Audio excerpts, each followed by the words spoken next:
Leadership. What does it really mean? Is it a title, a spotlight, a seat at the table, or is it something deeper, something quieter? For too long, leadership has been measured by power, platform, and prestige. But what if true leadership isn't about being seen, but about choosing to see? Today's world isn't starving for more titles or influences. It's hungry for builders, ordinary people with extraordinary courage, the kind of leaders who dare to begin, who rise through resistance, who build when others walk away. We need the ones who say, maybe I'm not the most qualified, but I care and I'm willing to try. That's the kind of leadership that matters. That's the kind of leadership that lasts. In The Builders, How Ordinary People Become Leaders Who Change the World, Chioma Nwiwu invites you into the story of Nehemiah and into your own. You'll uncover the quiet strength of unlikely leaders. You learn to confront doubt, rise through failure, and turn your vision into impact, brick by brick. If you've ever felt like you were meant for more, if you've ever whispered, can someone like me really lead change? This book was written for you. The world is waiting for builders. Will you rise? The Builders, How Ordinary People Become Leaders Who Change the World by Chioma Nwiwu. Available now on Amazon, or send an email to nwiwuchioma360@gmail.com. Grab your copy today.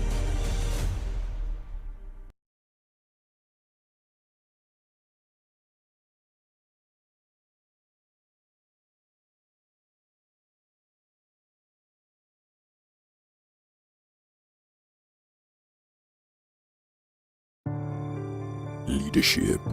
What does it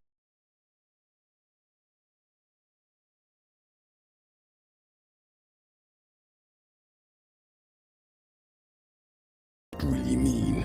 Is it a title, a spotlight, a seat at the table, or is it something deeper, something quieter? For too long, leadership has been measured by power, platform, and prestige. But what if true leadership isn't about being seen, but about choosing to see? Today's world isn't starving for more titles or influences. It's hungry for builders, ordinary people with extraordinary courage, the kind of leaders who dare to begin, who rise through resistance, who build when others walk away. We need the ones who say, maybe I'm not the most qualified, but I care and I'm willing to try. That's the kind of leadership that matters. That's the kind of leadership that lasts. In The Builders, How Ordinary People Become Leaders Who Change the World, Chioma Nwiwu invites you into the story of Nehemiah and into your own. You'll uncover the quiet strength of unlikely leaders. You learn to confront doubt, rise through failure, and turn your vision into impact, brick by brick. If you've ever felt like you were meant for more, if you've ever whispered, can someone like me really lead change? This book was written for you. The world is waiting for builders. Will you rise? The Builders, How Ordinary People Become Leaders Who Change the World by Chioma Nwiwu. Available now on Amazon, or send an email to nwiwuchioma360@gmail.com. Grab your copy today.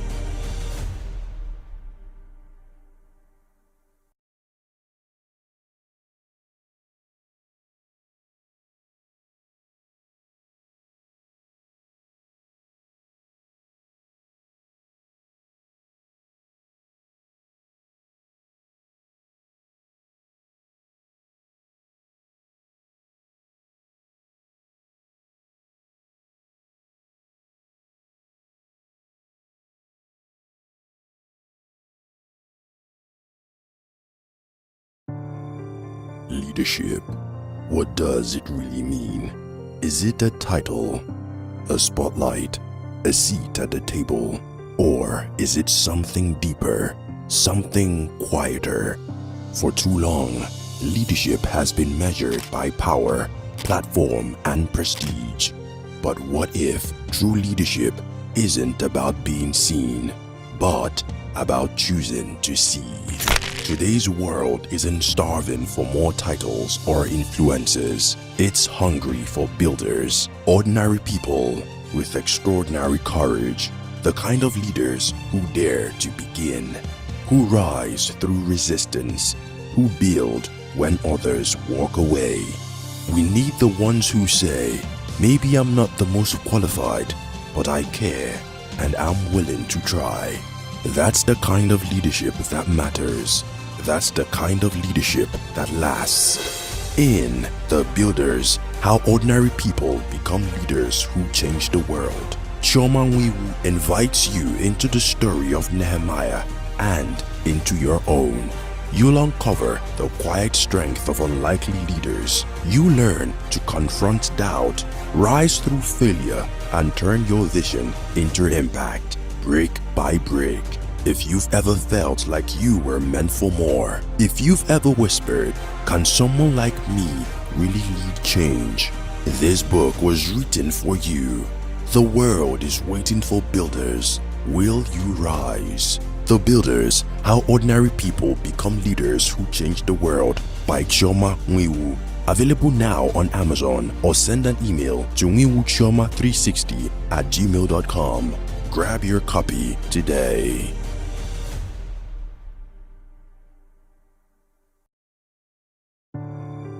Leadership. What does it really mean? Is it a title, a spotlight, a seat at the table? Or is it something deeper, something quieter? For too long, leadership has been measured by power, platform, and prestige. But what if true leadership isn't about being seen, but about choosing to see? Today's world isn't starving for more titles or influences. It's hungry for builders, ordinary people with extraordinary courage, the kind of leaders who dare to begin, who rise through resistance, who build when others walk away. We need the ones who say, maybe I'm not the most qualified, but I care and I'm willing to try. That's the kind of leadership that matters. That's the kind of leadership that lasts. In The Builders, How Ordinary People Become Leaders Who Change the World, Chioma Nwiwu invites you into the story of Nehemiah and into your own. You'll uncover the quiet strength of unlikely leaders. You learn to confront doubt, rise through failure, and turn your vision into impact, brick by brick. If you've ever felt like you were meant for more, if you've ever whispered, can someone like me really lead change? This book was written for you.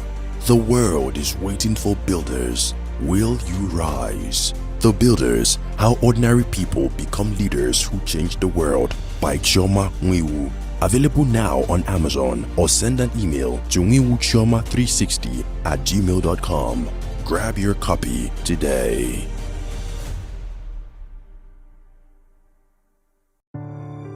Leadership. What does it really mean? Is it a title, a spotlight, a seat at the table? Or is it something deeper, something quieter? For too long, leadership has been measured by power, platform, and prestige. But what if true leadership isn't about being seen, but about choosing to see?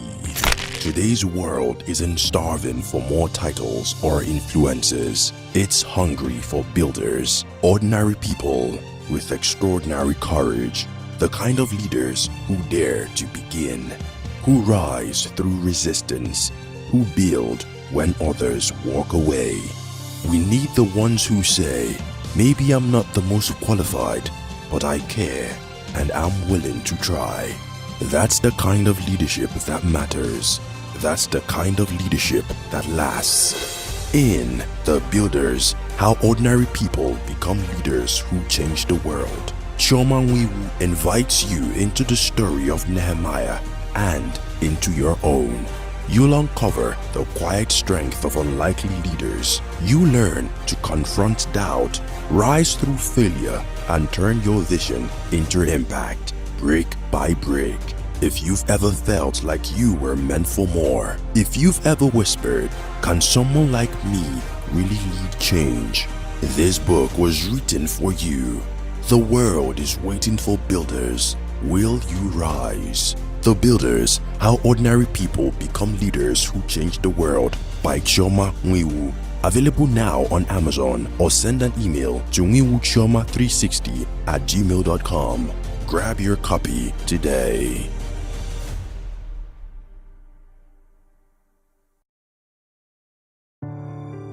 Leadership. What does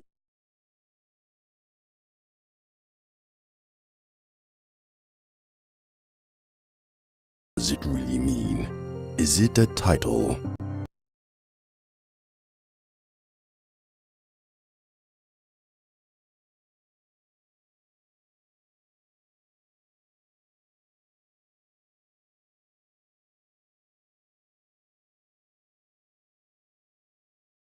Hello, hello, hello, hello, everyone. Welcome to today's live stream. We are 4 o'clock on the dot. And yes, you can get the builders at send me a DM on LinkedIn, but it's actually available at all Roving Heights stores in Nigeria. If you're in Nigeria, but if you're outside Nigeria, follow us.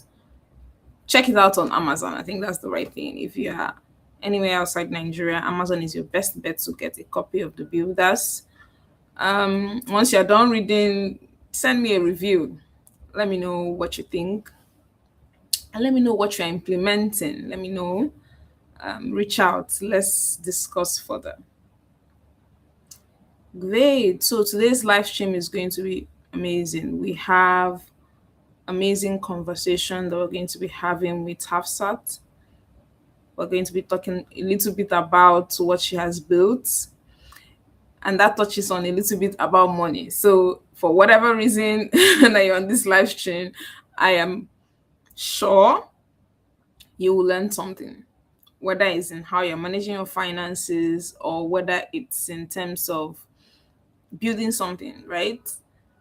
Whatever, and whether it is in terms of building something as a woman or building something around conversations that people rarely have, for example, money, what it takes to build something like that, or whether even building something as someone who, you know, if you're some certain regions of the country, what does it feel like, building something like this if you're living in the north? So we're in Nigeria. So if you're living in the north, what does it take to have those kind of conversations? We're going to be having that section today. I've known Hafsat for quite a while, and what she has done with money with Hafsat is really amazing. I hope you learn one or two things from the conversation, and you follow us on socials, and you also follow her. Yes, she's doing amazing, amazing stuff on LinkedIn, and you can find her page and follow her and benefit from it. She also does monthly webinar sessions, so follow her, and you will be able to learn a couple of things. Today, we're going to be having amazing conversations. And let me just, in the meantime, read the profile and let us know if you're joining us from any country. Let us know what country you're joining us. And as you listen to the conversations, please put in your questions in the chat. Whether you are streaming this from YouTube or on LinkedIn, we'll be able to get your questions and be able to share it with the speaker. So share what you are experiencing, or based on what she has shared where you need clarification. That helps the conversation, and that helps you gain specific insight. So always add context around your questions too. And you can also join our wait list. Our conference is coming up in September. Join our wait list. You receive amazing bonus resources. to help you towards your journey, regardless of what you're building. Whether it's to assess what type of builder you are and where you might be facing challenges and what you do next, or whether it's to audit your goals, those goals you have for 2026. This is April. We are way past Q1. What is happening? Is it because it's not feasible? Is it because it's not smart? Is it because it's not realistic? Or why are you not achieving your goals? Or why are you not on track towards achieving your goals? You will get those bonuses. We have something also around when you are building. Most times you are building, when we develop solutions, we don't develop them in isolation. Most times you require support from people around you. How do you communicate that, and how do you get them to support your vision, whether they don't understand what you're doing, whether they understand what you're doing, whether actually it's challenging in the meantime. For example, if you we've had this conversation in the past. If you are in a relationship and you are taking this course that is quite time consuming, you need to have a way to communicate with your partner why you are doing what you're doing, the potential benefits of, on the relationship, on your future by doing what you are doing, and the kind of support you need from them, right? While you are in this season of learning, while you won't have much time for them, you need to. Most people have issues communicating some of those things, so we have a resource for that. um Let us know, um if you need that, right? If you go on our bio, is on our LinkedIn bio, just click waitlist or send us a DM and DM waitlist, and we'll be able to share the link with you. Join us and benefit from that amazing information, that amazing words of information. There's always the conversation that the ways of working and the ways of going about our lives are changing, and by 2030 it will look much different compared to today. Right? Are you prepared? How are you navigating your goals? What is your vision? Right? What is your vision for your life, your vision for your future, your vision for your relationship? What are your plans towards these goals, right? And what are you doing towards them? Are you currently building? Are you still thinking about your idea? Or you don't have a vision, or you have one and that has failed and you're wondering what to do, right? So you're in the right place. We have all those conversations, and I think those resources you will benefit significantly from going through them, and they are quite self-paced. Few minutes and you get through it, and you would benefit from that, right? So our speaker is coming up soon. Give us some time to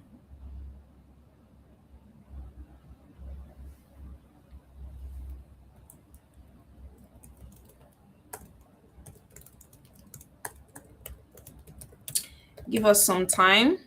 Let us get her up.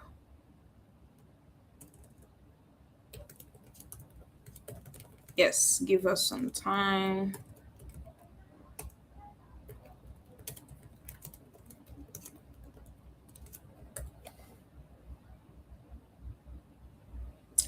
Yes. Let us know while I bring her up. In the meantime, I will try to get her bio up so you will know who we are speaking with today. Hafsat Itanola is a chartered accountant and a certified financial education instructor, and a founder of Money with Hafsat Consulting Limited. She holds a master's degree in international management from Mohammed Polytechnic University, and she has built a strong track record in financial education, youth empowerment. With over 3 years of experience, Hafsat is passionate about helping individuals, particularly young adults, take control of their finances and build sustainable money habits and achieve long-term financial stability. Through her platform Money Chat with Hafsat financial wellness community, she has built and actively engaged a growing audience of over 100,000 people. So let's give a round of applause as we are expecting Hafsat.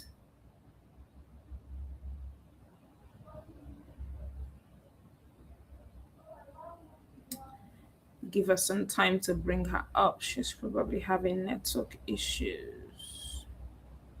A spotlight, a seat at the table, or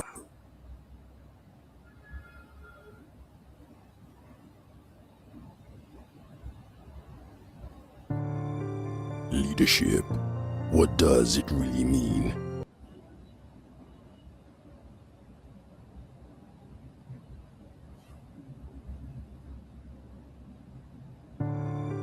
Leadership. What does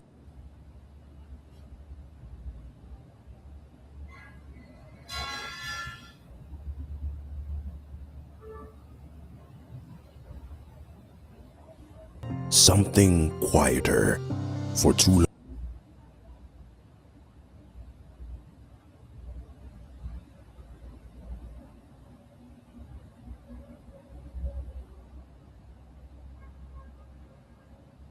If true leadership isn't about being seen, but about choosing to see.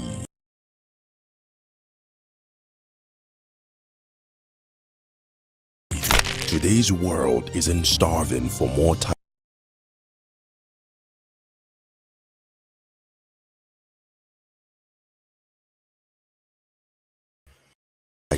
or influences. It's hungry for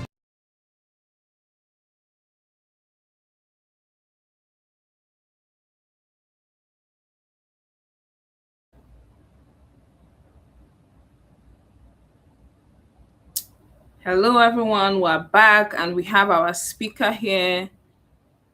Let's have a round of applause to Hafsat. Hafsat is joining us now, and we're going to get into the conversation. Let us know where you are joining us from. And as you listen to this live stream, drop your question in the chat, and so that Hafsat will be able to take it and answer some of the questions, right? Whether you are seeing this live stream much later, make sure you drop a question in the chat. And yay, we have Hafsat here. Hi, Hafsat. Hi, good evening. How are you doing? I'm good. And you? How you doing? I am doing fine. How's your weekend going? My weekend is going well. My weekend is going well. We've actually read your bio, but if anyone is joining us, let's just touch a little bit so you will learn more All right, about, who no Hafsat problem. is and why you should be speaking way, why you should be listening to what she's saying. So Hafsat is a chartered accountant and a certified financial education instructor and the founder of Money with Hafsat Consulting Limited. She holds a master's degree in international management and she has over 3 years experience in financial mentoring.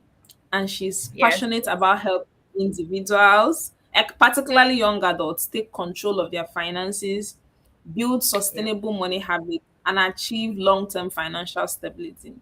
And her platform, Money Chats with Hafsat, has reached over 100,000 persons. A round of applause, a round of applause, a round of applause. Thank you so much, Hafsat. thank you. Thank Thank you so you. much. Okay, so let's just get into it. And then while you're listening to this, Yes, if you have questions for Hafsat, please put it in the chat. We'll be able to bring it up for Hafsat to see it. And my first question is you have this in your bio, right? That really? Okay, let's look at it. you Yes, started with an ordinary or a regular frustration that people have about like what happens to your money at the end of the month, right? But most people yes, stay in a victim mindset forever or like stay in that zone. Okay, where does my money go every month? But like they never do anything. And if you touch yep, anyone in yep, Nigeria now, everybody's complaining about their finances, their expenses, all those things, right? But for you, yes. what was that moment where you decided to take action, right? Because that is the key point that most of us have issues that we see around us, but we keep complaining about it, but Yeah. we never get to the point of taking action. So, what was the exact moment for you? Okay, thank you so much once again for having me here. I love that we are actually starting with this question, right? So I think I'll say it's two times I had this moment that I wanted to take action. The first one, say I would say, let's say I did it a bit passively. I wasn't really expecting what will happen, the outcome. I just wanted to take action, right? But the second time was the one that now became something bigger at the end of the day. So, first of all, I would say the first time was after working for a while in an organization in Kano State. I was earning less than 100K, right? And then I just felt like I've been here for a while, nothing is happening. I can still not afford some of the things that I want to get. Like, what is happening now? Is this how it's going to continue? Am I supposed to be waiting for a promotion after how many months? And based on what I've seen, right? The promotions that I'm seeing or the salary increment that I'm seeing, it is not still going to do anything to my life per se, right? So I would say at that moment I realized that okay, I needed to change my to increase my income. And for me, I just felt like I wanted to build an organization that would pay me as good as the effort that I was bringing. I remember then I had to work Monday to Saturdays, and I just felt like, how will I work Monday to Saturday? This is my time now. My time, you cannot tell me this is what my time is worth, right? So I just felt, first of all, was like I must go to an organization that will pay me as significant as the amount of work that I was doing. So that was it at first. But for me to achieve that, I realized that, wait, oh, if you say you're applying for a job, because first of all, I realized I needed to change the environment, right? The salary range that I wanted for a graduate trainee, I knew there was no way they would pay me up to that amount in the northern part of Nigeria, right? So I needed to change location, first of all. That was what I realized. Then I told myself that, wait, this job that you are looking for, if it comes, there is going to be requirement for funds. You will need funds, right? Let's say I want to travel now from Kano to Lagos. I will need money now. So at the back of my mind, mentally, I realized that I needed to start preparing for what I was praying to God for. Because God will bring out opportunities, but do you have the resource to grab it when it comes? Because a lot of people will say, if it is my own, God will send the transport to. Okay, I'm looking at you. If somebody not prepared. So at the back of my mind, I just felt like no matter how little my salary was, I needed to start setting something aside. But that time, to be honest, I would say it was a bit easier. I was working from home with family. I didn't need to stress about, let's say, feeding or rent. But it was less than 100K, and I was able to, let's say, save 20,000 monthly. Anyways, funny thing was, as I immediately I saved that money, before you know, there was an opportunity that came. First of all, I had to travel to Lagos for interview, not even the job. I had to. And to be very honest, if I didn't add that fund that I was setting aside, I will not take up that opportunity. There was no way I would have been able to. Maybe I might have borrowed money to go for the interview. In fact, I would not have the confidence to borrow money for the interview because I was not sure if I would get the job. But the fact that I could afford to pay for my transport, it gave me the courage to take a chance on myself to go to Lagos for the interview. And I did that. And thankfully, I got the job. And you know what? Because I went for interview, I came back home. Then they told me I've gotten the job. I now have to pack my bag again, pack everything, and transport myself to Lagos again. So it required a lot of, let's say, funds, but I was able to navigate that because I was preparing. But I will still say that one was bearable. The moment where I realized that, you know what, I need to now take things seriously. I need to stop waiting. I cannot even wait. I'm not the kind of person that even wait for maybe government or my employer to come and help me in the first place, right? I like to take action. But the moment when it dawned on me that I really needed to take it seriously was after I had moved to Lagos, after I had resumed at a job, after I navigated and get an apartment, and then I moved into my apartment. I had just my empty mattress. I didn't even have bed sheets. There was no items. And then I realized that, wait, oh, at this rate, I have tripled my income, but my expenses is like 10 times my income. What is happening? So it was, to be honest, it was that moment that I realized that if I don't find a way to navigate things, if I don't find a way to take control of my finances, then they will send me back to my village where I was coming from. That was what I do. I just knew at the back of my mind that if I don't do something, I will pack my load and go back to Kano State. I'll be forced to go back to my comfort zone. For me, the decision to take action was the fact that I can't imagine going through all those hurdles, getting to Lagos, and then being forced to go back home or to quit on my dreams or myself because my expenses was higher than my income. So to be honest, that was when the journey started. It was that period, during that change of job, that period that I sat down, I took an Excel sheet and I created a template that I used to be tracking my expenses.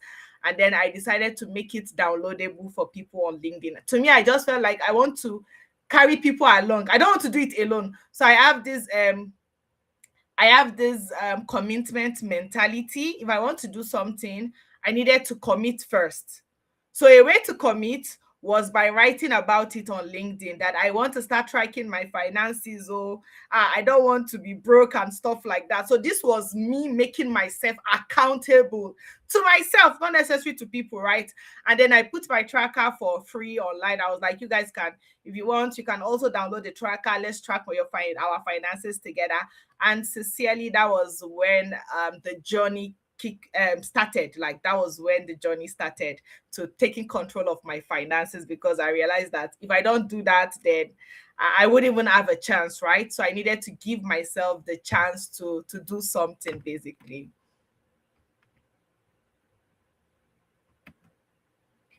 What I really hear Yeah. from you sometimes is discomfort. Is in those areas Yes. where we are uncomfortable. That is where we need to start taking action. Yes. Yes, Yes, honestly. yes, yes. When things happen to you, in this year has ended, that same thing happened to you, you run out of money. Next year again, are you going to go next Honestly. year again doing this same thing? Right? Yeah, yeah, yeah. Thank you for Exactly. sharing that. And I like the other thing you said about accountability. People use social Yes. media wrongly, right? They use it for every other thing aside from like the other aspect of it that can benefit you.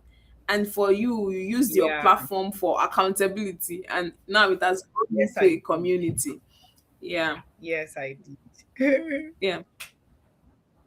So when you launched Money with Hafsat, right? You were Yes. not like a top creator. You didn't have all these followers. You haven't reached all these few people. What were the first few weeks, right? And also the other thing is, did you think of it as a business, right? Remember, you started this as an accountability thing. How did it transition into maybe a social enterprise or a business, right? And what were the first few Oh, weeks, like for you? that is quite a very solid question. You're taking me back memory lane. But I think a quick way to first of all start to answer this question is, first of all, I didn't see it as a business. I didn't see it as a brand. In fact, Money Chat with Afsa didn't start to the name itself didn't come about till maybe 1 year, 1.5 year into doing what I was doing, right? So first of all, my journey started with me just sharing my experience, my life, my on LinkedIn, right? I used to tell people LinkedIn for me started as a gratitude book.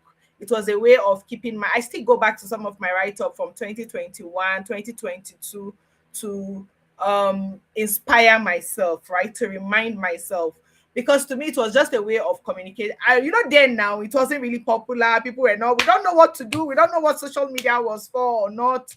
So to me, it was just a way of documenting my experience. So it was like I was not good at journaling, but writing and putting it on LinkedIn, because I was not expecting anybody to read it. I was not writing it for anybody. Me, I was just writing it for my own self. It was just a way of me saying, I'm sad today. This is what happened. This is, I passed this exam, or I did this, I did that one, so that I can go back and look at it and say, oh, you tried. So it was for myself, right? Up until when I went to Lagos and then decided to start writing about my financial journey as well. So, like I said, this also started with me trying to keep myself accountable, not necessarily as a brand or as something, right? So, from the moment when I decided, all I did was I was sharing my progress online. I was still keeping myself accountable, documenting myself, using it as a gratitude journal. For me, it was more of being able to go back and see where I was last year so that I can see that this year I've done better, right? So it was just like for me to be tracking my journey. So for the first few weeks, when I even started that, talking about, let's say, personal finance, I was just documenting. Oh, I spent this. Oh, I did this. Oh, before you know, I started sharing financial tips. And the funny thing was, I was not even about personal finance. I was more on business finance. Business finance was more of what I was doing before I even came to Lagos, right? I was doing business finance. I was even doing academic mentoring. I was not the kind of person that had this was exactly what I was doing. They were just side on to whatever I was doing, right? So I was still writing about newsletter. I have this business finance newsletter because to me, when I became an accountant, I just felt like I wanted to serve, or I wanted to use my knowledge to be useful for the people around me. And most of the people around me were business owners, entrepreneurs, all of our friends that I'm selling cake, I'm selling clothes, all these business that we do from our room, but it was never growing beyond our room. So to me, I called myself their accountant, right? So I used to write business finance tips. So when I now started realizing that I was experiencing some money struggles, I now did it side by side. Today, I will write a post about business finance. Next week, I will write a post about personal finance. So I wasn't being hard on myself. I was just doing something that I enjoyed doing, which was to show up, to advise people around me, to share my accounting knowledge with the people around me, right? So that was how I continued doing it. I remember one day I spoke with a friend and I was like, this is my newsletter. Oh, I want to give it a name, but I don't know if it should be a personal finance name or a business finance name. And the guy was like, you know what? Don't even change it to a newsletter. Just keep it as an article so that way you can write business finance or personal finance without feeling any entitled or accountable. Like I don't need it to stick to one thing, right? So that was why I stayed with LinkedIn article for a while before it even grew to newsletter. And when I started, I'm this kind of person that whenever I have an idea, I just push it out. I really do not care. I don't need to have a brand name. I don't need to have a structure. I don't owe anybody an explanation. That was the way I was living my life. Maybe when I was younger, right? I didn't really care. So what I did was I was showing up without a brand name, without everything, even color. Then the people I want to have a color code. I was not bothered about all of those things. My own was just to show up, right? So that was how I was doing. It wasn't until, or let's say a year after, that I realized that, you know what, instead of just writing Medium, because there's this Medium platform for writing blog, I used to write my personal finance tips there, right? So I was like, instead of just being a writer, just writing and sharing blog, I got inspired to start creating videos. So funny thing was, I actually wrote this story as a content today, so maybe I should just share it again. So I had this friend of mine that wanted to come and visit me, come to my area when I was in Lagos. He wanted to come to my area like a colleague. He was like, I heard there's a new restaurant in your area. I'll come around and then we can just go there and chat and stuff like that.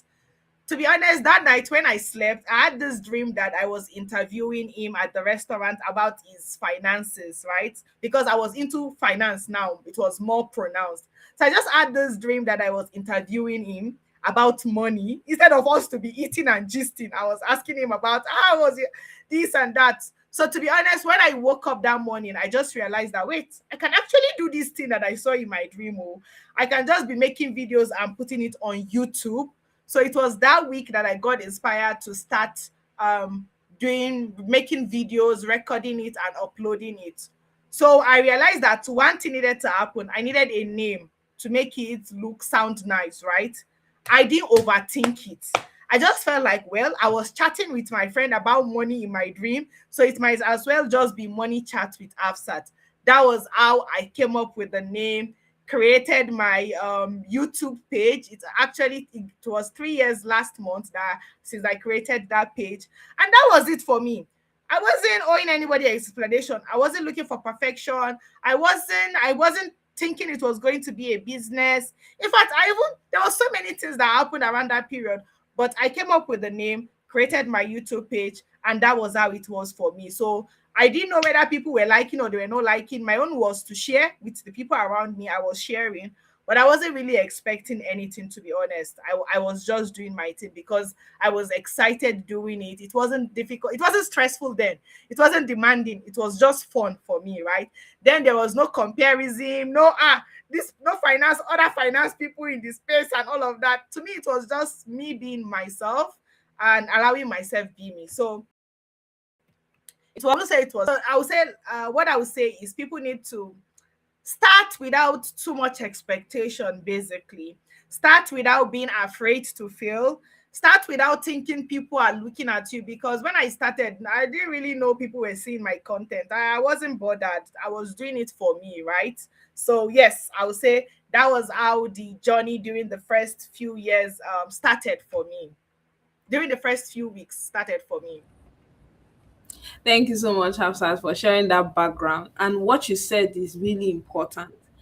I don't know if it's so, I keep saying this thing in some of my conversations. I don't know if it's social media, but most times when we start, we just feel like we will get this applause. Everybody will love what you're doing, and then Yes. you are obsessing over weird things. You're obsessing over color, name, tagline, Hey, but you just started. But perfection. you Tagline. Thank you. Slogan. Tagline. This one. That one. Wake up. Mm-mm. and I think that I also don't know if it's because people have made out careers out of all these things, right? I think the other time I was speaking with someone talking about clarity session. Somebody has built a business around clarity. Just start, you will gain clarity on the way.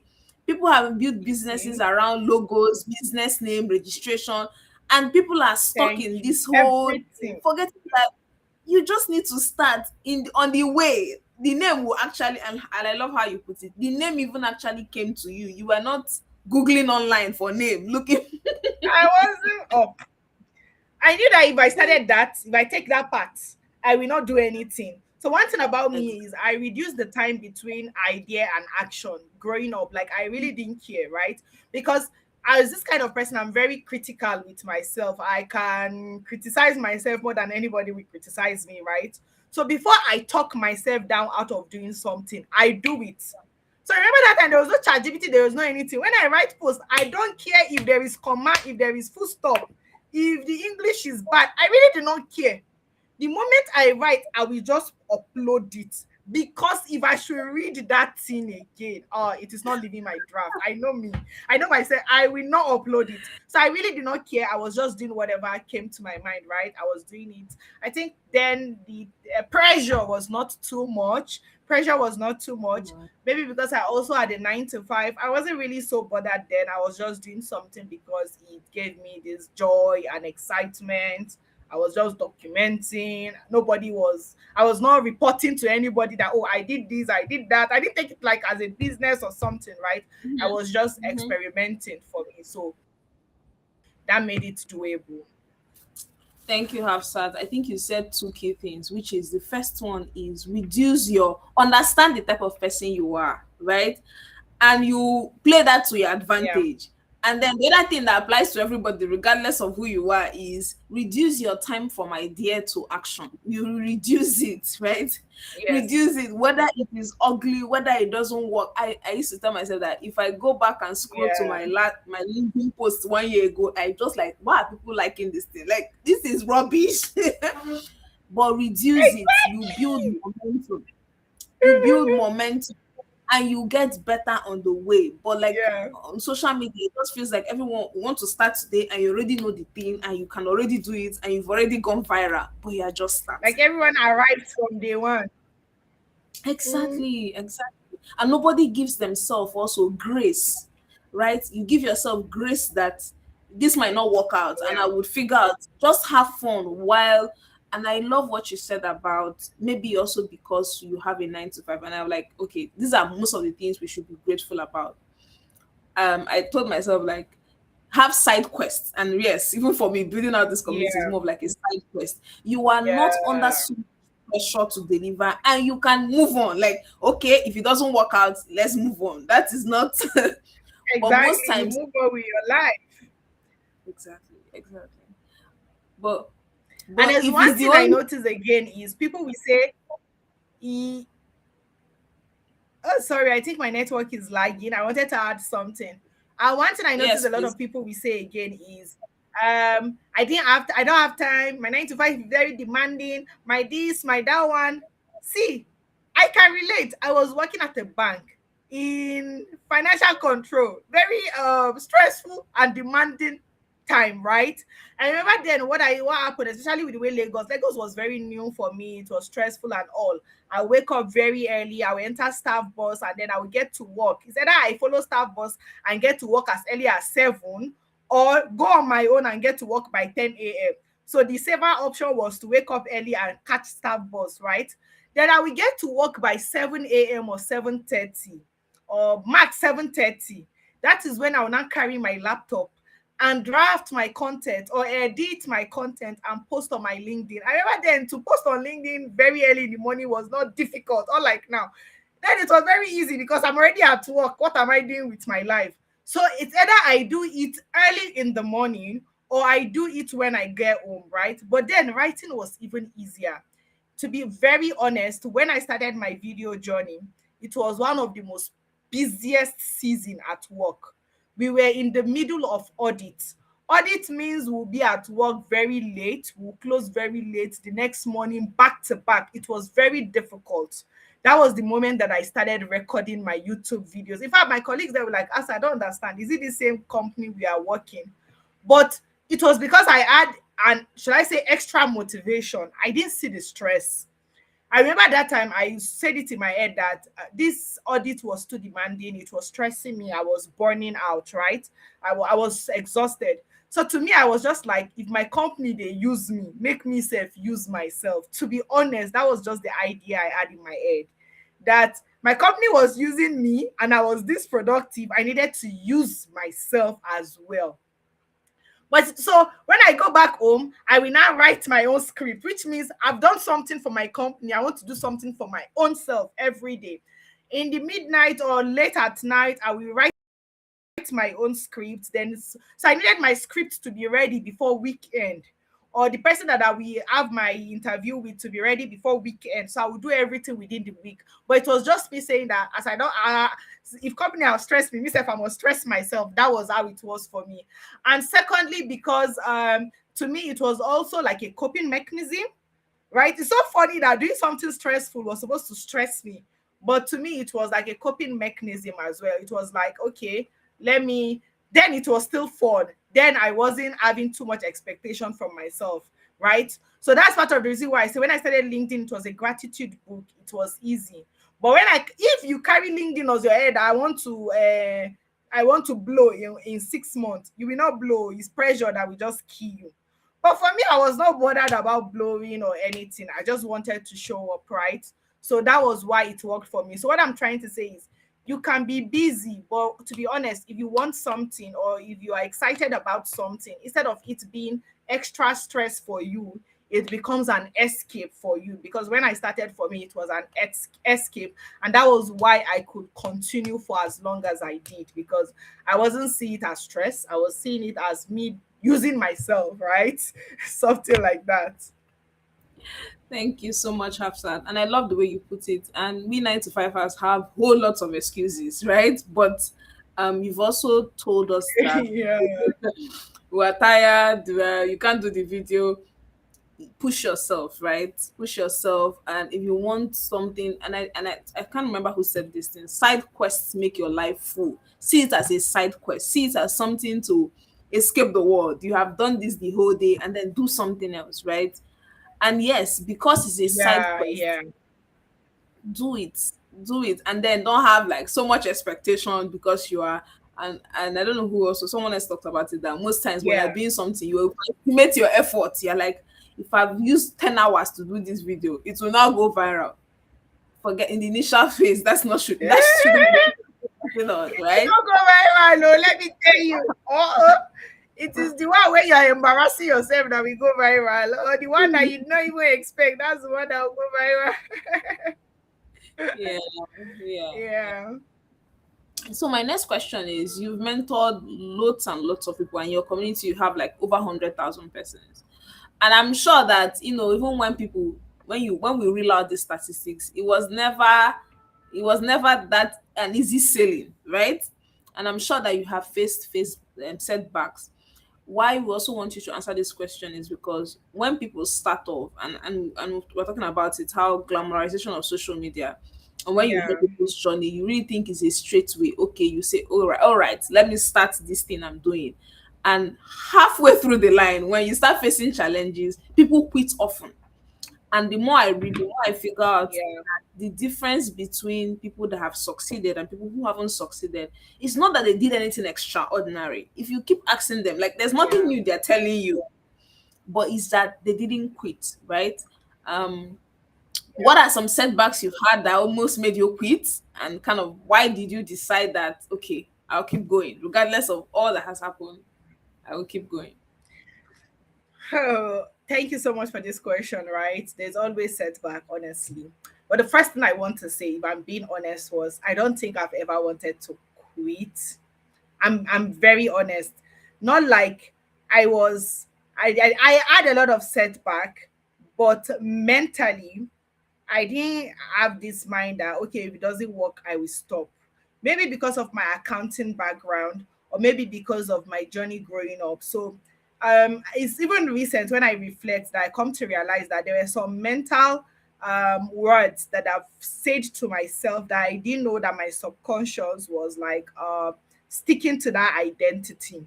I remember the first interview, formal interview that I did after I graduated, right? And all this, tell me about yourself. There was one thing that I used to say is I'm a self-motivated person. I didn't really take it seriously, but once now that I look back at it, I realized that my subconscious accepted that identity and we were living on that identity, which means I was not waiting for anybody to cheer me on, clap for me. I like it. I'm somebody that love words of affirmation, but I will always start without even it, right? And I'll also push myself through without it. But when it comes, I want it. When it doesn't come, I feel sad and whatever, but I will still. So there was two identity that my subconscious took was first of all, I'm a self-motivated person. And secondly, that I was a resilient person. Whenever I got to introduce myself and have the opportunity to say what is my superpower, I always say resilience. So I think because of that, my internal self or my subconscious have accepted that we are a resilient person. So no matter what, we want to come out as resilient. No matter how I cry or whatever, I still want to come out as resilient. So I will go back to it, right? But there were setbacks. There were setbacks. And now, so I was talking about the personality per side, and I also spoke about the maybe my background as an accountant, right? So as an accountant, during my academics, yeah, there was this side where we always talk about, oh, management accountant, you need to prioritize the long term over the short term. I didn't know the thing was staying in my head, but I realized that short term is when you do the work, and you need to make some decisions that will make you last the long term, right? If you really want to stand the test of time, you will not get the reward in the short term. So subconsciously, I was also playing a compounding game. I cannot control going viral, but I can control the amount of time that I show up and show up and show up and show up till it compounds. I think I also there was a time that I read this book. I think it's Atomic Habits. So Atomic Habits says something about I think identity, right? So at first we tell ourselves I'm bad at maths, I'm bad at maths, I'm bad at maths, till we agree that we are bad at maths and we live up to that expectation, right? Because I really say you're bad at maths and you know 50 plus 50. No, you need to be bad at maths to stick with that identity. So it also said that if you want to become something, you need to have proof of it. So I am not a writer until I have proof of writing, right? So that was how, for instance, like my blog and stuff started. I'm not a writer, but after writing 10 articles, I cannot tell, there's nobody there will agree that I'm not a writer. Whether I am bad, I have written, now there is evidence. So my journey was about building evidence. So no matter the setback, if I keep showing up, it will compound and there will be more evidence. The more evidence, the more credibility, the more I believe myself, the more I can fight imposter syndrome, the more I can get back to my feet, right? So it's more about if you invest, you want to see the return on your investment. So the more investment you do, the more you are going to wait. You will wait for that. You wait for that return on investment. So that was how it worked for me. But if I should give an example of a major setback, not necessarily setback, but hiccup that I experienced, right? If I should call it that one, that was maybe last year or last 2 years during my masters, during the first my first year masters. So now I had internet that was very steady. I had light. I had everything. After classes, now it was like a 9 to 5. Or we'll go to class from 9 to 5 p.m. It was like full time job, but I was still showing up. But I felt like I had more flexibility. I could show up more. The period that I now started showing up more was when my visibility on LinkedIn was dipping, to me, to my own expectation, to my own benchmark. That was when it was dipping. I repost even till now. I don't think that I've never been on that virality threshold. I have just been on that consistent show and threshold whereby as far as I show up, I'll just people still know me. But I've never been the kind of person that maybe I'll be getting 400 likes every day consistently. It has never been that way. I could get 4,000 today, but for the next 1 month, it could be 100, 100, 100, 100, 100. I really do not care, right? But during that period, I was doing a lot of things. So I was aware at that period. I was waiting for rewards. I was seeking out rewards, like momentum. I really wanted it because now, before I showed up without paying attention to metrics and whatever.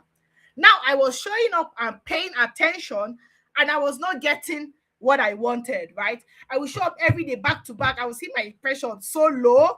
I was not trending compared to my peers that I think I started with then. I just felt like every other person was doing well, but after was not doing well to my own standard. Because when I tell people this, they'll be like, what are you saying? But to my own standard or to my own benchmark, right? I wasn't performing well. So it was affecting me. I think I was even beginning to compare with some of the people that I started, even though they were not even in my industry or my sector. I was just comparing myself unnecessarily. So I was so hard on myself that period. I felt like I was not growing. I was growing small, small, small, small. People that I started with were reaching 40K. Me, I was in 20 something K. Like, what is happening? I saw a lot of people were saying, oh, I'm top 5, top this, top that one. I am LinkedIn. What is the name of that blue icon? I've forgotten. I never got it till today. But I remember at that period, I think early 2023, I think I really wanted it. Early 2024.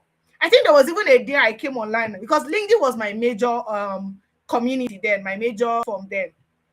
I remember that day at work safe. That was even before I'd gone far. There was one day that I just saw my followers was just reducing. I think LinkedIn was doing all this. It was mopping people that were inactive. So I lost maybe like 2,000 followers. Just looked at it. So the second time that happened was when I was in my year one, like I mentioned. And I was showing up every day, but the metrics was just going down. I was not progressing. I was so hard on myself.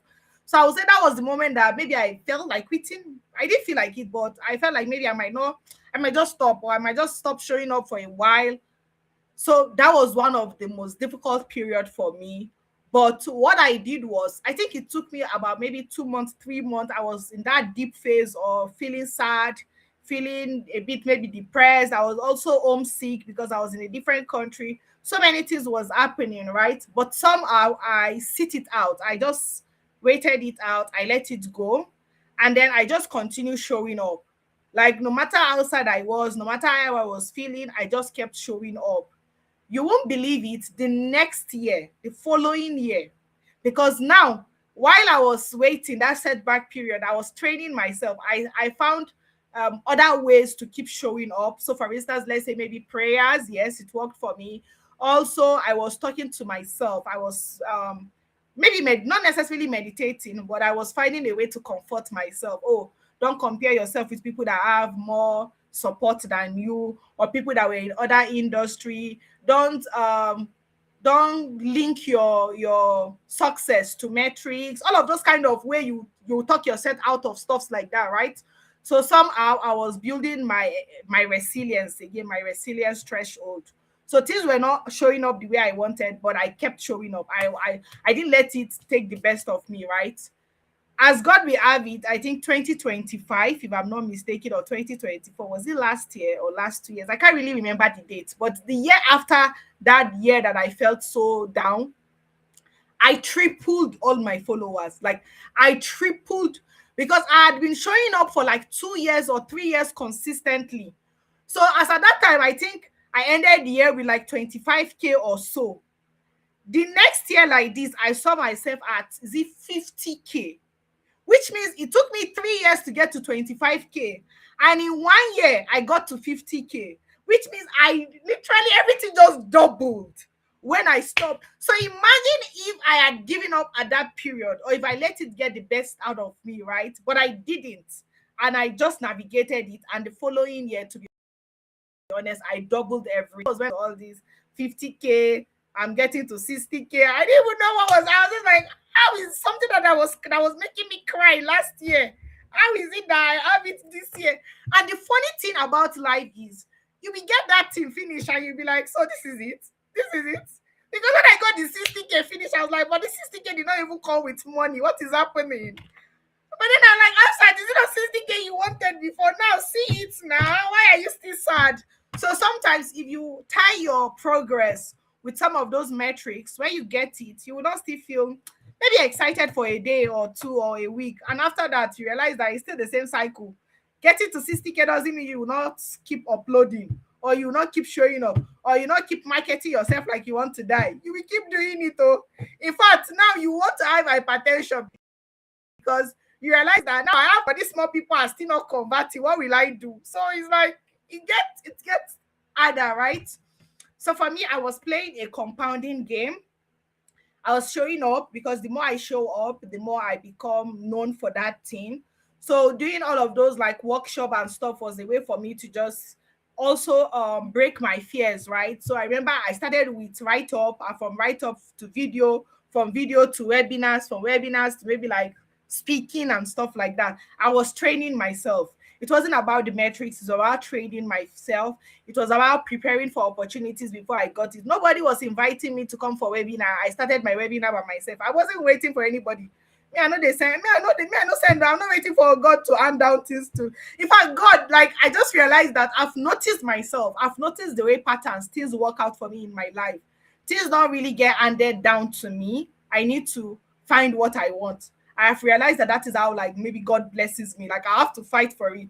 So when I saw a lot of people were doing, oh, you're invited for this event, yeah, nobody was inviting me. Oh, I'm not waiting for an invite.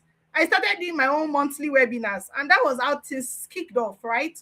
So I was training myself, I was playing the compounding game, I was showing up, and that was it for me, to be honest. And that is what any person needs to achieve whatever it is that they want to achieve. Let me not bore us with this talk. I think I will stop here. Foreigners, I think one of the first things that you have said over and over again is the importance of self-talk, right?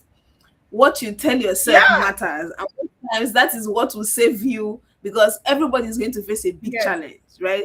Have you been telling yourself you are bad, I'm not good at this, I can't do this, it's not possible? And truth be told, we all face some of those thoughts and they come, but you need to reaffirm Yes, to we do. yourself. And one thing you said about self-confidence, I think it's Alex Homozy them that talks about it, that you need to give, not people, you need to give yourself proof that you can succeed. You really need Yes. to. Because when the Yes. chips are Absolutely. down, your brain will be looking for signals. Have I ever done something and it succeeded? You need to give yourself proof. You need to, and someone said, yes, you're accountable to people. Be accountable to your own self. When you decide To you're your going own to do self, something, exactly. do it, because when the chips are down, your brain will say, what have I done? What have I done? Nothing. You've not done anything with your life. All the plans you set, none of Exactly. them are the probability of you getting out of that slump will be high, Honestly. will be lower, because you don't have any proof to yourself. And no matter what people tell you, when you go home, you will be telling yourself, I cannot do this thing, because you don't have proof. And one other mindset shifts that you've also told Honestly. us is Yes. long-term thinking. Long-term thinking. We should stop playing the game of short-term thinking. And that's what reads off of joy, causes comparison, and all those things. Long-term thinking. Long-term thinking is really critical, no matter whatever you're working on, no matter the, you know, the aspects of Absolutely your life that important. you are You have doing. to think. Yes. Yeah, thank you so much, Hafsa. I am enjoying the conversation. I'm going to check. I'll ask you the last question, okay, the fourth question, and I'll check social media for questions Okay. because All I think right. Okay. we are, we are having important. Let me even digress a bit, right? You have you have reached people and you have been talking about money, and I think this is my own personal question. It's not saying what I wanted to ask Yeah. you, which is how easy is it to have conversations around money, right? Especially in Nigeria, not only in Nigeria, in Africa, um, we have a culture around, we are very hush about money, right? And money habits and what people are doing about money. How easy is it to have some of these conversations, right?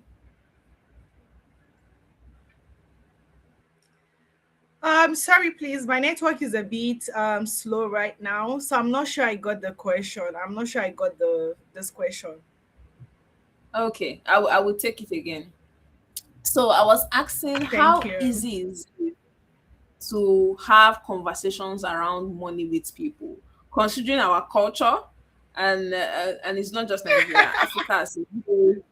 People are usually hush hush about their money, and nobody wants to say what they are doing. Yes. Okay, rich people never want to tell you how they make money, no matter what they do in books, no matter what. Poor people never want to show it, say what they Yeah. are doing, embarrassed about it. How easy is it to have conversations around money?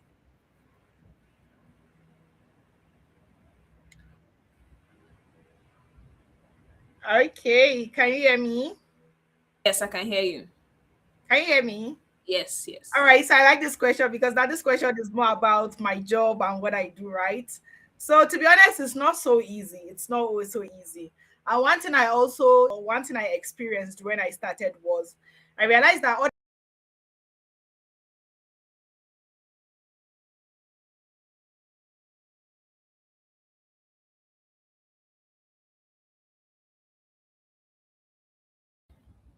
Okay, I think we lost Hafsat.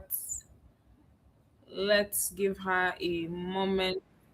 Okay, great. yeah. So can you Yeah, hear me Hafsat, now? you're back now. Yes, you are. I say yes. This question is more about my experience and the job that I do, right? So I remember when I started, I saw a lot of people were monetizing their skills, their knowledge. I was envious at that time, right? I was like, why me?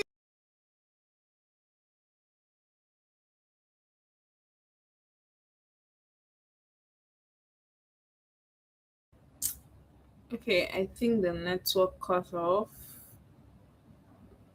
Let's get Hafsat back. Let me know if you have any questions Okay, for let me try Hafsat. to. Okay, Hafsat, is your network Hello, better my now? network is. I don't know honestly. I can't tell. It's the same network. It's just tripping off now. Okay, okay. We are talking about money and it's suddenly So tripping off, you see? yes, yeah. So so when I started, a lot of people honestly don't want to talk about their money. And it also affected me because while others in different sector that were building a brand, they were monetizing, they were making money, right? Me, I wasn't because I was talking about money. So imagine me talking about money and telling you to pay me money to teach you about money. It sounded weird, right? Even me, I couldn't process it then, right? It was only for the big players that knew how to position themselves. And me, I was trying to bridge this gap between the haves and the haves not, right? So when I started, I wasn't positioning myself for people that could afford me because the people that could afford me will actually even pay higher prices to people that to the bigger guys, right? To maybe wealth managers and stuff. And me, I wanted to talk to people like myself that were struggling. So how can I even tell them to pay me? So it was quite a bit of a challenge. And what I tell people or what I experienced personally is I would say for the first 2 to 3 years when I started, I was focused on educating my audience. So, there's this guy I used to follow that on LinkedIn, Oche Writes. It was through him I learned different kinds of customers, right? There is the problem unaware audience. They don't even know they have a money problem. So whatever product you are selling, you have three like different categories of consumers. There is the problem unaware. They don't even know that they have a problem. Then there is the problem aware. They know they have this problem, but they don't even know that they know it is a problem, but they don't know that there is a solution for it, right? Then there is those that know that they have a problem, there is a solution for it, but they are contemplating if they want to pay for it. Me, my audience were on the first category, so you should imagine how difficult it was for me. My own was the problem unaware audience. Those were the people that I was that were my target audience. You can imagine. So I spent the first few months or even years, at least 2 years of my journey, educating my audience, making them realize that it was a problem. It was a problem that had a solution, and it was also a problem worth paying money for, right? So right now, I will say the Nigerian market, the sensitivity now, it has changed, especially around money. Because the moment I start doing it, there are a lot of people that were actually doing it before me. I had my mentors, the likes of Money Africa, the likes of Smart Stewards. They were mentors. In fact, I didn't know I would be doing something similar to what they were doing. They were mentoring me. Before I started doing it. It was now that I realized that, wait, I can even call these people my colleague. They are my boss. So you get, right? Something like that.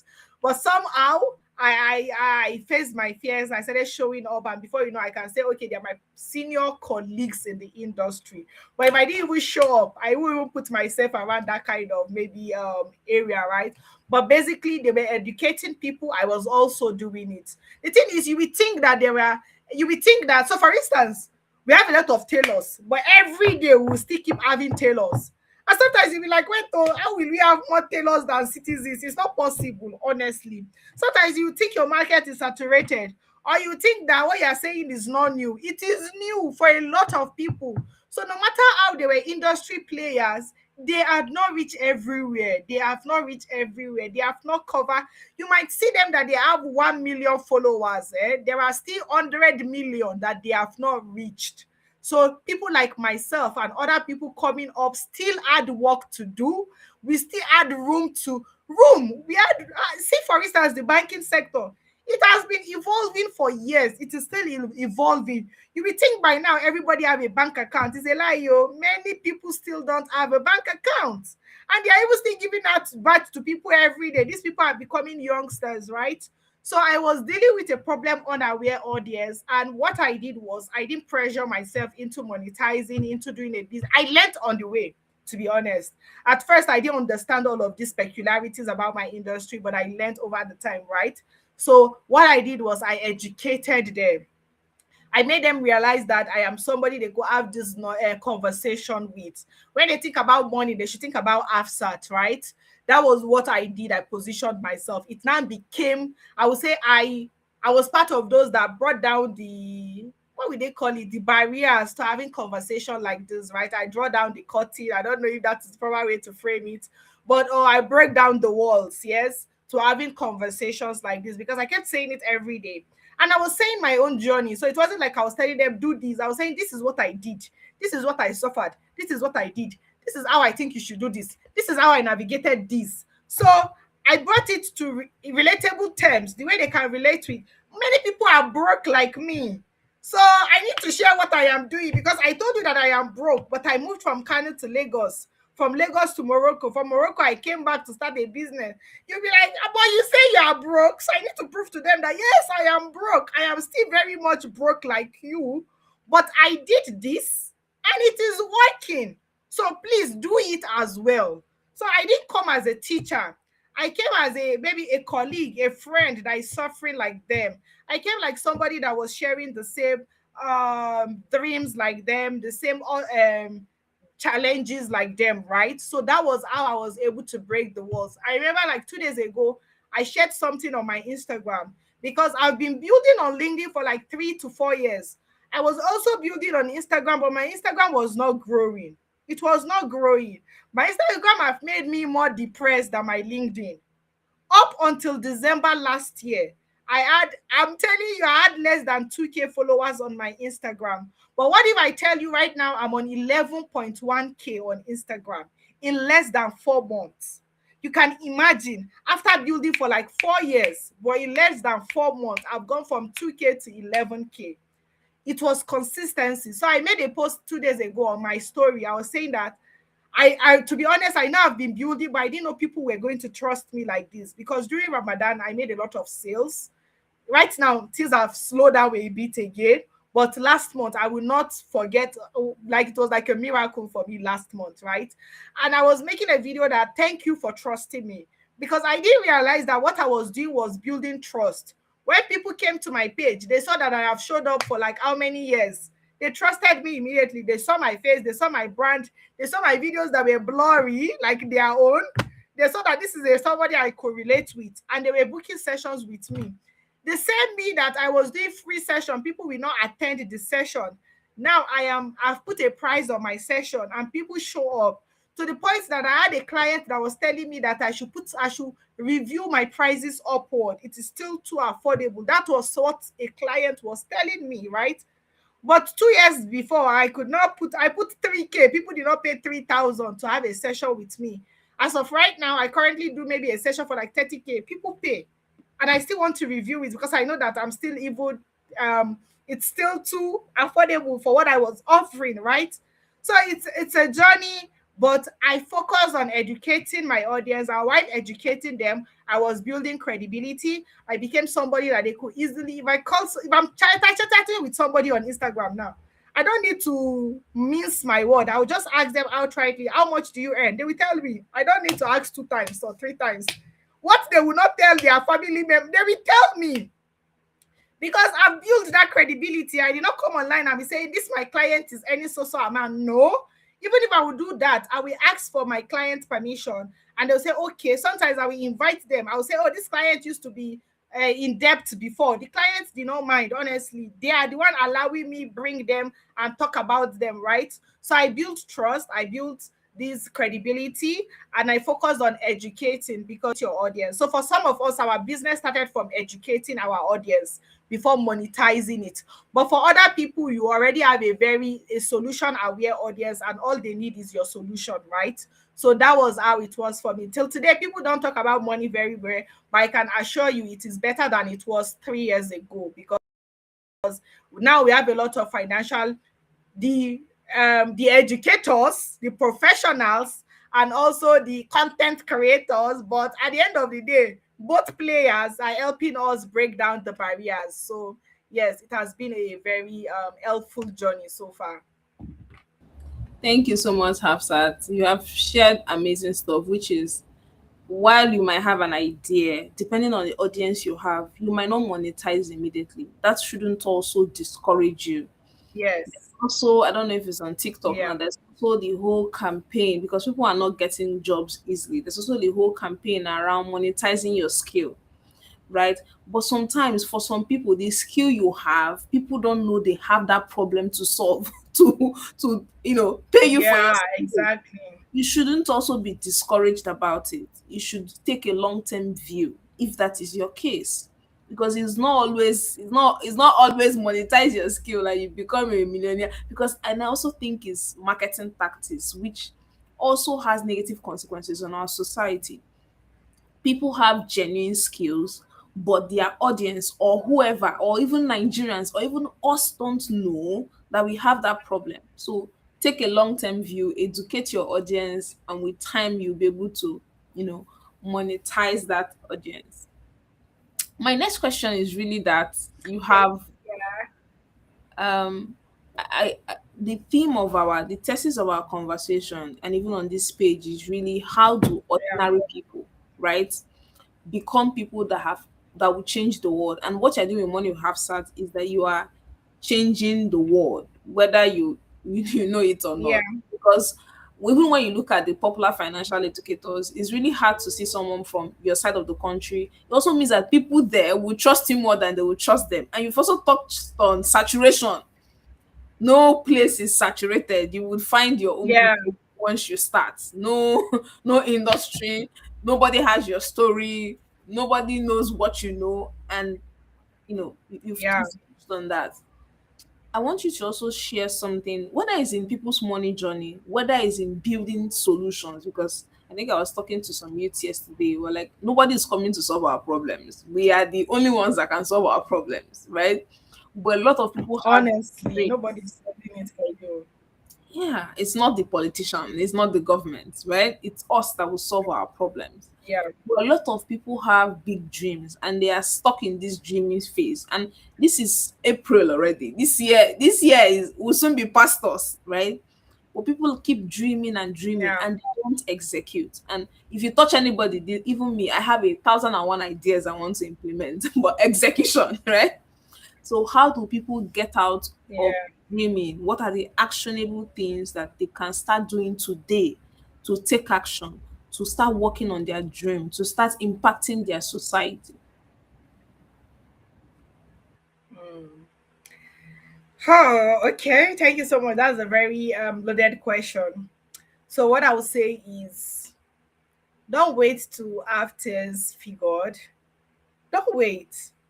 So, for instance, one of the things that I will not say maybe helped me, because at the end of the day is, if you take an opportunity, that it becomes something that help you, right? Because an opportunity to come, and if you do not recognize it as an opportunity, if you do not show up, it has gone, right? So when I started showing up on LinkedIn, there was one time that I celebrated my birthday. I went to snap this very gorgeous picture with a white dress. I uploaded it and boom, I was going viral.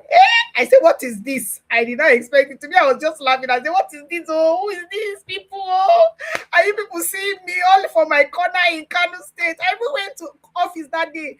One of my boss, the women in my company, like, oh wow, Afsa, you write so well. It was so funny. I was so laughing. You cracked me up. I was like, what did I write? When they laugh, they could not laugh. In my head, I was like, what is this? But from that day, I just felt like, okay, I'll continue because I was already showing up. I think at first I had this pressure of niching. Okay, what I want to be known for. It's not just my picture people came for. What I want to share. What should I say? I had this anxiety and whatever. But later I was like, you know what? Just continue you. If they want to unfollow, they should unfollow. When you now finally get inspiration to do something, then you do it, right? So the first few weeks, I felt this pressure to continue maybe answering questions, trying to show up and all of that. But it took a while before I found myself doing personal finance. And I didn't hesitate to pivot because, first of all, I was like, if you don't like it, go somewhere else. It's not, you get, I was not really waiting to do what they like or do what they want to hear or what they want to see. I cannot be posting my new pictures every day and writing stories. It's not sustainable, right? So I did that. Secondly was, I didn't wait to have things figured or perfect. I spoke earlier when I started with a article instead of doing newsletter because I didn't know if I wanted to niche or not. I've tried so many things. I remember I used to be a academic mentor. If I wasn't in personal finance, I would be a academic coach. That was what I started doing.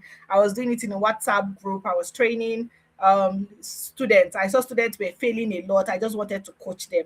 So one thing I first of all knew was I was somebody that was big on maybe advising. So I knew that that was something I always want to do, to advise people, whether relationship, whether academic, whether finances. So I knew one day I would always end up there, right? But I wasn't too hard on myself. I tried things. Whenever I had an idea, I tried. If I didn't try these ideas, I won't find myself in money chat with Afsat, right? It will still be in my head. I will still be thinking, what would it have been, right?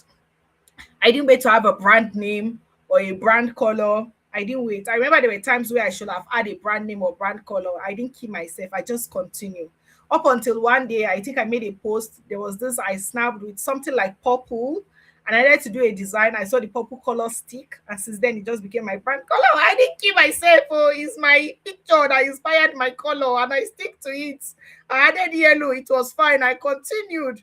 Well, you see a lot of people say, my brand color have to be this, have to be this. I cannot keep myself. Even my LinkedIn page for the past few months, I felt like I should have revamped it. But I say, see, I cannot keep myself. I cannot keep myself. Because when you look too much of all the things that should happen before you continue, you will not do anything. You'll be overwhelmed. So what I try to do is I try to reduce my level of overwhelmness, if there is a word like that, right? I try not to be too overwhelmed by everything, right?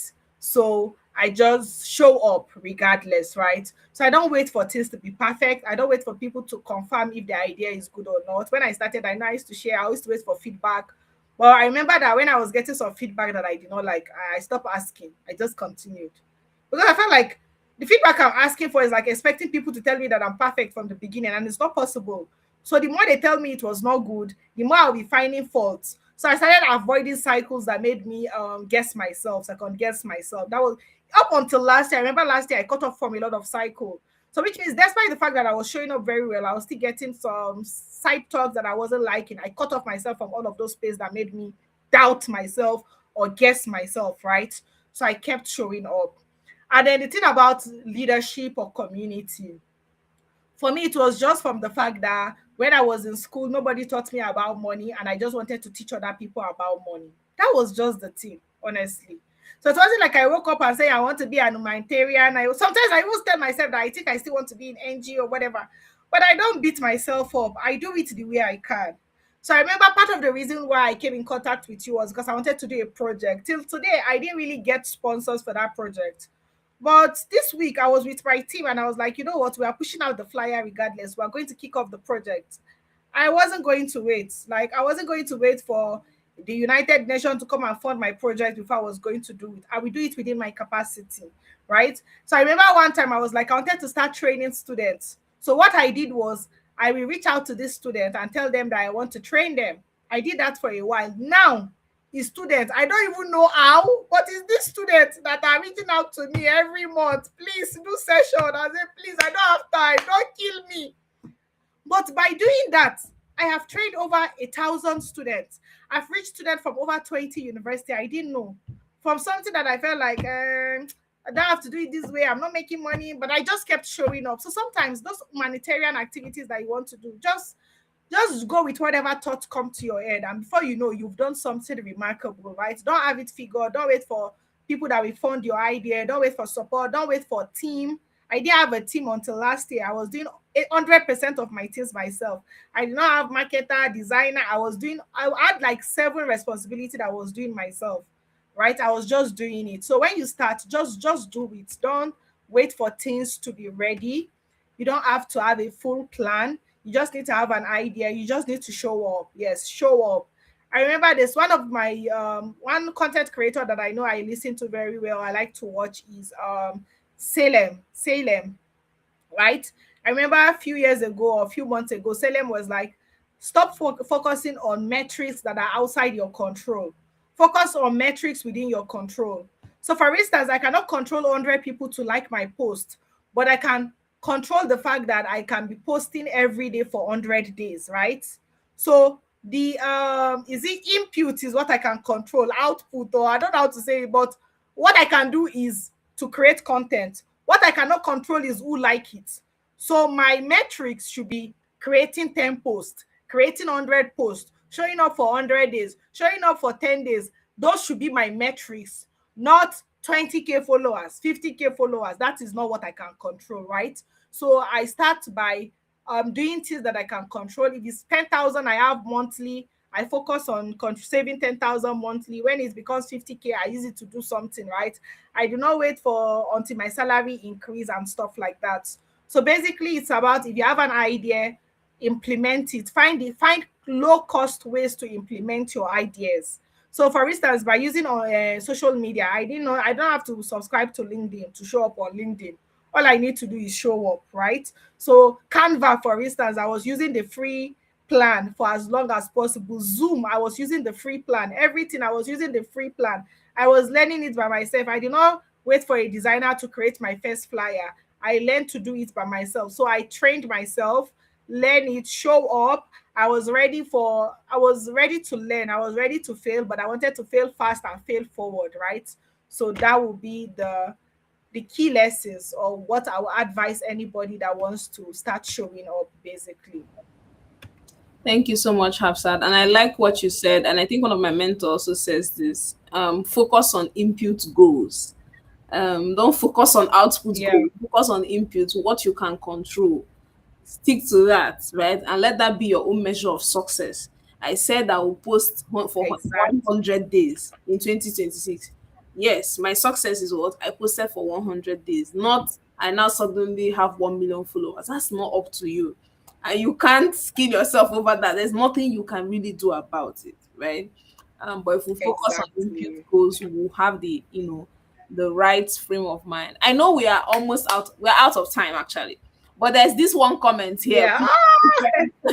Yeah. I'm going to ask you. So share a money tip with us for 2026. At least we saw you on this street. Yay, Why yay, not yay, send you a yay, link? yay, And it might not yay. be free. We message you. So so this time share a So a money. money tip for this year is, yes, a money tip for this year is start with a goal. Many times there are so many things we want to achieve. We want 10 million naira at the same time, but you cannot have 10 million at once, right? So break it down into goals and take it one by one. The goal might be million naira in revenue this year. Then break it down. How many products do I need to create? How many customers do I need to reach? How often do I need to show up? Take that goal back to what you can do to become somebody that can earn that money, to become somebody that can attract that money, right? Many of those goals are output goals, but is the income, is the input you should focus on, right? So don't create goals of, hey, I want to make 10 million naira and then kill yourself. You are you somebody that can attract 10 million? Do you have the skills? So work back to get the skills, to get the audience, to get the brand, to get the product. Work backwards, and then you find that somehow, one by one, step by step, you will have that, you will start making the money. For instance, personally, that is what I'm applying. I have like a revenue goal this year, but I'm working backwards. Oh, I create this product. Oh, I try here. Oh, I show up every day. Oh, I do this. Oh, I do that one. Then my goal becomes showing up daily instead of getting the money, right? So have those kind of goals. Then again, start with things within your control. Everything boils down to things within your control. You cannot control inflation, you cannot control exchange rate, you cannot control fuel prices. What you can control is what you spend your money on, what you allocate your money towards, right? So try to allocate your money towards upskilling, towards putting yourself in rooms and spaces that will increase your earning capacity. Do anything basically that will increase your earning capacity instead of you trying to fight inflation that the whole other way, or waiting for government to come and share bag of rice. It will not reach your head. Oh, that is the honest truth. It will not reach your head. So start with what you can control. Even if it's, I started my savings journey or my financial journey by saving as low as 1,000 naira. I remember when piggyvest came out 9 years ago. I am very certain I was one of their first set of users, right? I used to save 1,000 naira.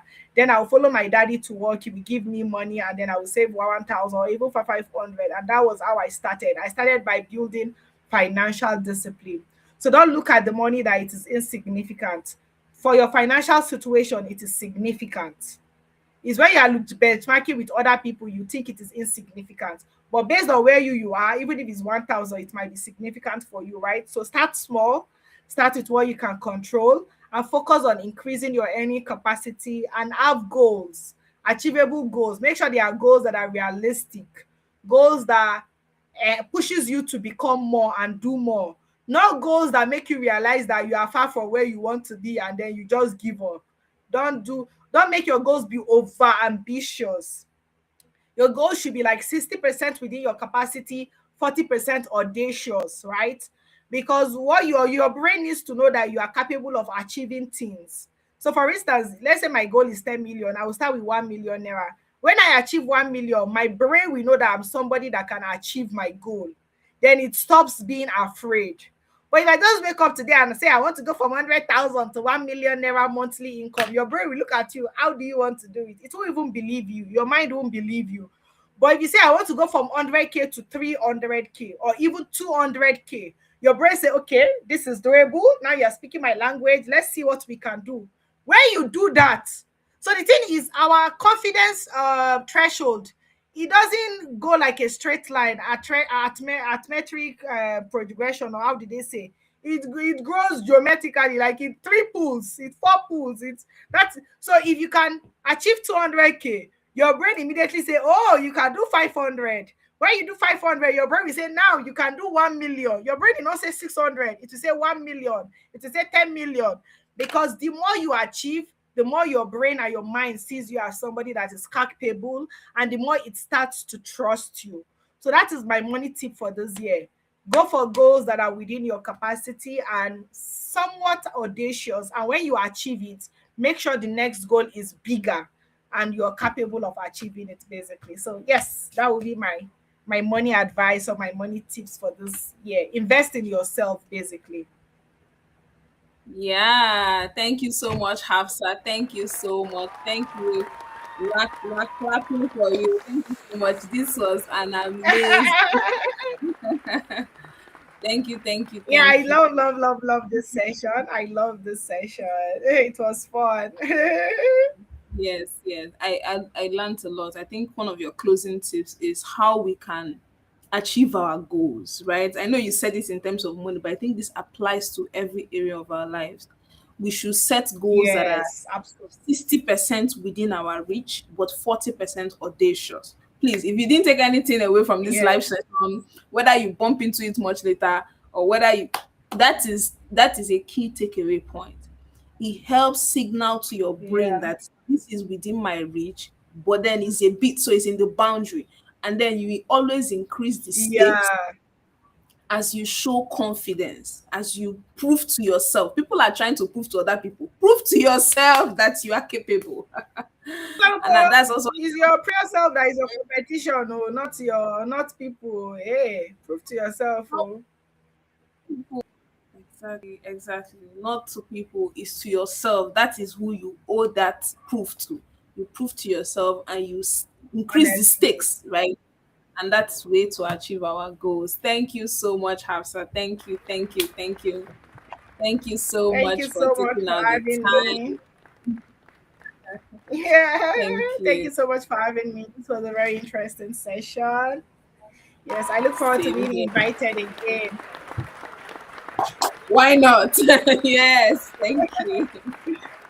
All right. Take care. Enjoy the rest of your day. You too. Bye. I think we need to have another round of applause to Hafsat. A round of applause. This was an amazing session. Amazing session. What it takes to build, building from your personal problems, building from areas of your life where you have faced discomfort, building for and not building and one thing we have seen cut across the sessions as we go from session to session even in coming weeks is that most people set out to help others, right? And then it has transitioned into a business. Nobody really starts off saying, I'm going to build a business. Most times it was really a personal challenge. They decided to carry other people along, and now it has transitioned into a business that is reaching hundreds of people. Key thing that Hafsa mentioned today was about the importance of self talk, how you speak to yourself, the words you say about yourself, how important it is to show proof to yourself by keeping to your own word, keep your words to yourself, be accountable to your own self, right? As you go on in life, there will be setbacks and challenges. You need to have proof to yourself that it's possible, which is all the goals you've set in the past. How well have you worked towards achieving it? Your brain is going to go and look for that information. You need to give it that information. Your brain is going to regurgitate the previous information that you've been telling it. So if you have a negative self-talk pattern, that is what is going to be replaying when you are stuck, right? So while you are fine, while you are sane, while you're in your journey, have a positive self-talk with yourself, right? Have a positive mentality, have a positive attitude. And Hafsa also told us today the importance of long-term thinking. Think long term.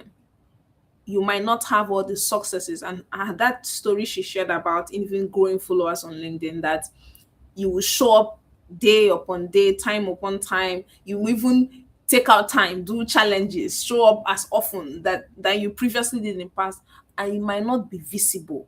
Most times, progress is not visible immediately. But if you don't give up and if you don't quit, suddenly, that's why you always look like success is suddenly, right? And suddenly your roots will your branches, right? So they said success first is like a tree. It grows downward is never visible, but then suddenly it sprouts, the stem the branches and there are fruits everywhere, right? So thank you if you joined this session. It was such an amazing session. I look forward to seeing you next week and look forward to our page on upcoming speakers, and let us know what you learned from this session. Let us know. Let us know. And you can grab a copy of the Builders book on Amazon or at any Roving Heights store near you. And see you next week. See you next week on this same stream. Cheers. Extraordinary courage, the kind of leaders who dare to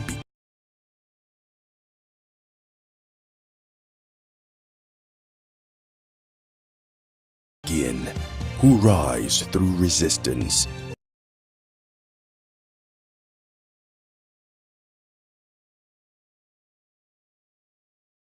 You mean, is it a title,